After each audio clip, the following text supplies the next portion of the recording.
his confidence after having to fold the 3 5s.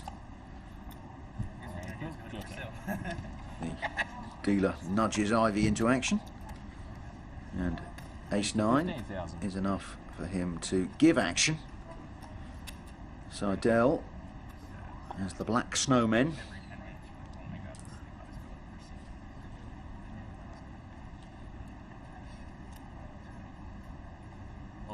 And he shoves the remaining 116,000 and chump change in front of him into the middle. Dan Smith, who's been quiet as a mouse, has found jacks.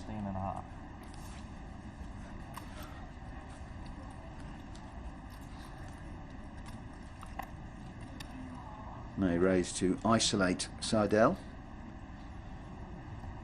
but it is such a big raise that even Phil Ivey may feel he doesn't want to get involved with a medium ace. Just over 100,000 for Ivey to fold, and for the first time he breaks into a grin. Cards on their back. Seidel, a 4-to-1 dog.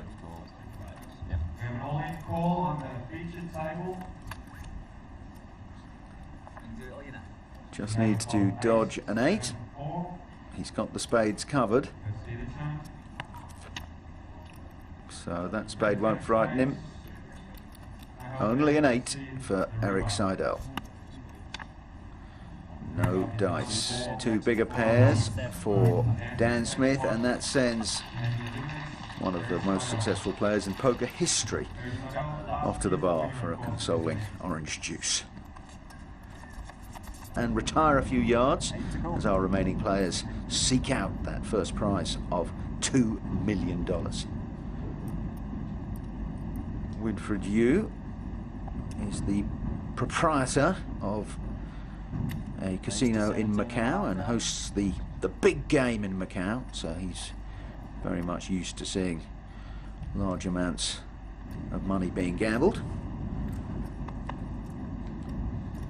He'll be hoping to enjoy his year of the dragon with an extra $2 million. He's putting the pressure on Dan Smith, who has pocket 7s and makes the call. Granu and Antonius out of the way, but Ivey, with low clubs, wants to have a peep, so 3-handed. 3 players. Everyone's got a pretty even shot at this one, at least until these cards come over.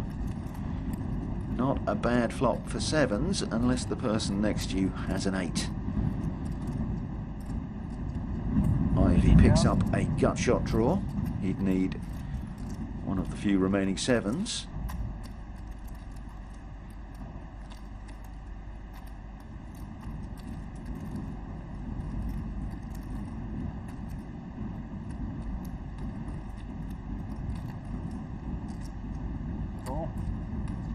This time Winfred Yu not to be pushed about by Ivey.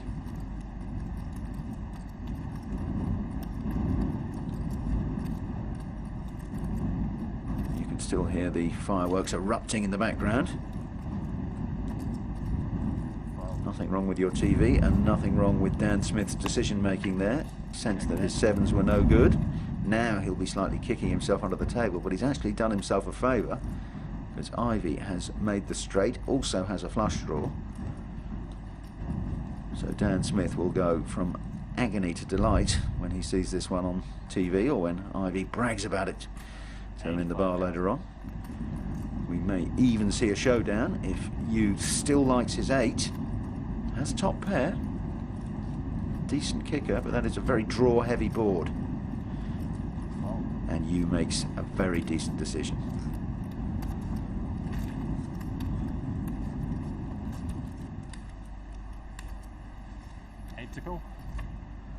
Still the thundering of pyrotechnics outside.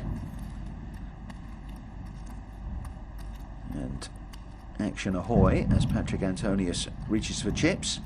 Fold and raise to 17,000. Pressure now on Ivey. He's on the button. He's got pocket jacks, so he may give Antonius a taste of his own medicine here.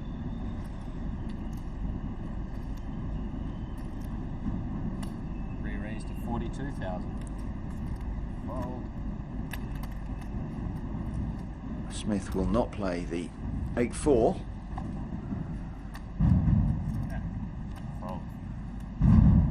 25,000 more to call. Bring in 17. Muscular former tennis pro must decide now whether his suited King 10 out of position is worth duking it out with Phil Ivey.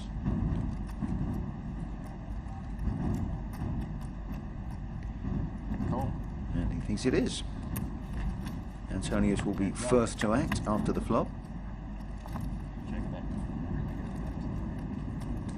Really nothing for him there. Only one overcard to spook Phil Ivey.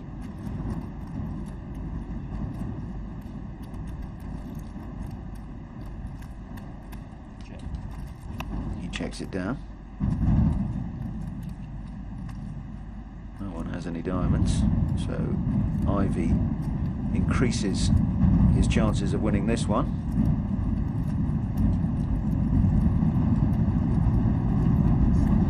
I love that these guys look cool as cucumbers, even with the cacophony from outside and the money at stake here.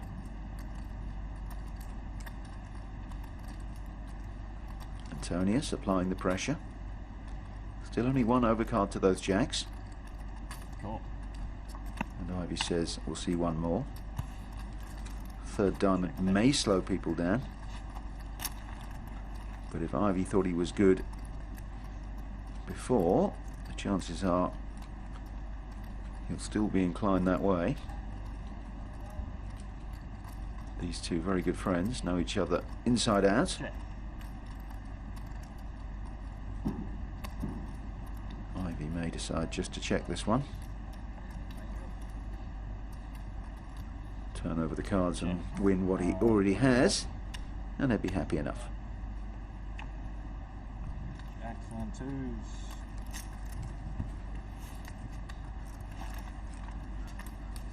Phil Ivey building an impressive war chest over there. Holding Winfred Yu has gone for a small break. His chip's still on the table though. Dan Smith is rushing off to say hello to him. Antonius, big hand, 4,000 to call from the small blind.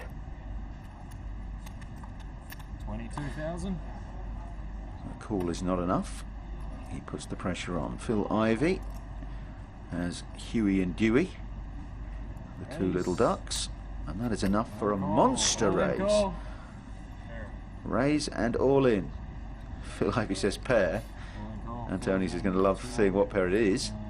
This is very much a race. I swear, when it was that, I was like, what the hell are you guys? Yeah, I was like, what? Good read.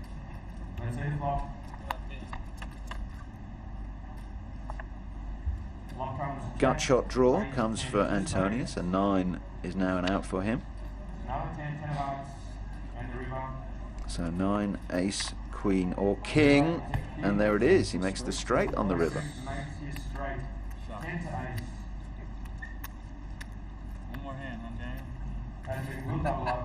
I'm The Aussie Millions, pretty much a fixture in Melbourne ever since it started. That's a bad one. 8 of clubs postponed.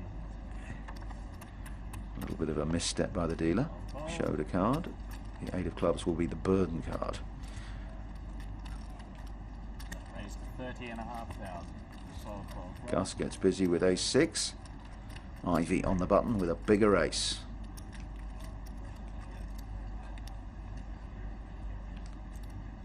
Cool.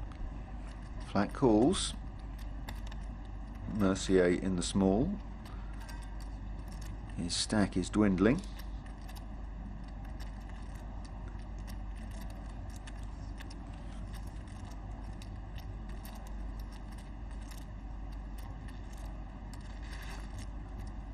He's thinking about a shove here, All in. and there it is.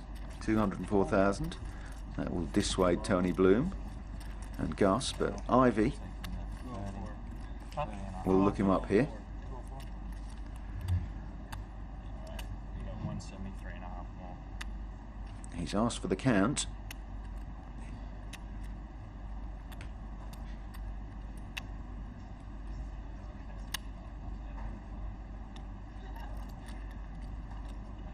Trying to get a read off Jason.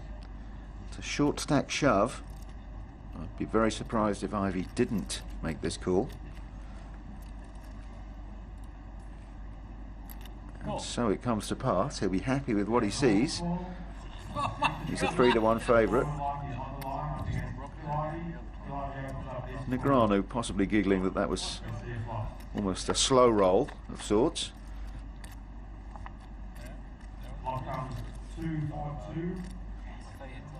Another 4 would give us a possible chop. Instead it's an 8. So an 8, a 4 or a 7 for Mercier. Instead it's a queen, and Ivey sends yet another player to the touchline. Jason Mercier picking up his belongings, nearly tipping his chair over. Small blind there, thanks. Blinds at 6 and 12,000. Mitzi will need to move sooner rather than later. Phil Ivey will be doing something with his kings. How sneaky does he want to be? Not too sneaky, pumps it up to 30,000.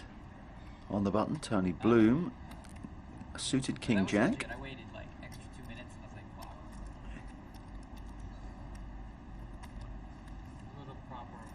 He decides it's worth casting a BDI over a flop, as long as Antonius will let him, of course. You were happy I called it. I counted down from 60 and like 60. He makes the call with the deuces. Dan Smith wants nothing to do with this one, so 3 of the big names in poker going to see a flop. 3 players. And it is Antonius who picks up a set of deuces. Ivey has a strong flush draw and the overpair. Tony Bloom, I suggest, will take no further part in this one. With that gold salamander sitting on his cards. That's the source of his nickname, the Lizard. And he scuttles off into the undergrowth, leaving Antonius to make a call or a raise. It's a draw heavy board. So All in? well, I say he may raise. He goes all in. Ivey's got plenty of chips and immediately makes the call. Antonius is the player in danger. But right now, Ivey is in danger of losing half his chips. A pot of over $1 million.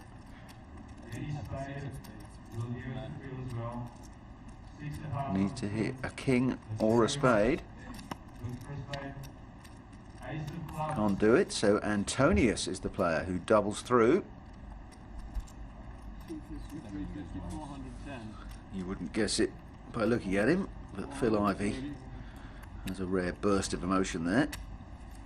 A look of vague disappointment. Players remain, so we're 1 away from the bubble. They've all invested $250,000 Aussie dollars.